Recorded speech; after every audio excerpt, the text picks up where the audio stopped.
La nouvelle ministre des Transports poursuit la tournée dans les différentes administrations sous tutelle. Après la Direction générale du transport terrestre il y a quelques jours, Estelle Ondo, c'est au port d'Ovendo, à l'Agence de régulation des transports ferroviaires et au port Molle. Le compte-rendu est de Jean-Raoul Badinga et Victor Moudunga. En foulant le sol du port d'Ovendo, Estelle Ondo franchissait une zone politico-économique majeure, 90% d'échanges commerciaux passant par la mer. Le port de Ovendo représente une zone géostratégique. 470 mètres linéaires de quai.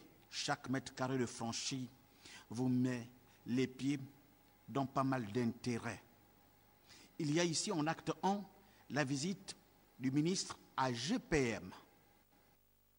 Les Gabonais ont ouvert le domaine portuaire à la concurrence, ce qui va donc nous stimuler à mettre plus d'entrain, à développer plus notre activisme au niveau de notre force de lance qui est la maintenance et l'accueil des navires.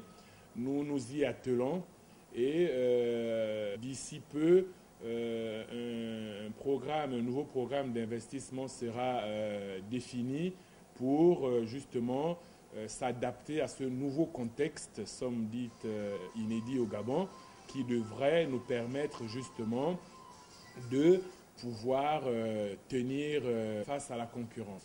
Acte 2, STCG, le français Bolloré, gérant le terminal conteneur, les Singapouriens de GSEZ et une infrastructure futuriste. Le Prague pour réguler juridiquement les activités à l'intérieur du port. Malheureusement, nous n'avons pas beaucoup évolué parce que la mesure phare que nous attendons dans ces domaines, c'est la mise en place d'un guichet unique portuaire.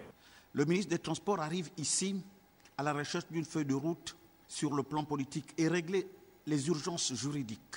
Au vu de ce que j'ai pu constater aujourd'hui, d'énormes investissements, nous avons libéralisé un peu l'activité et aujourd'hui je pense que le consommateur peut ressentir un peu le poids ou bien l'impact donc de cette libéralisation. À l'ARTF, organe régulateur du transport ferroviaire, Estelle Ondo a eu une oreille attentive quant à la régulation, l'avenir de ces trains. L'ARTF, par mission, a organisé toute une mission de contrôle et en 2011 a déclenché toute une série de contrôles qui ont amené à la remise en cause de la voie.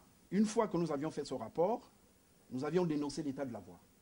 Mercredi prochain, le ministre des Transports et de la Logistique reçoit les responsables des entreprises.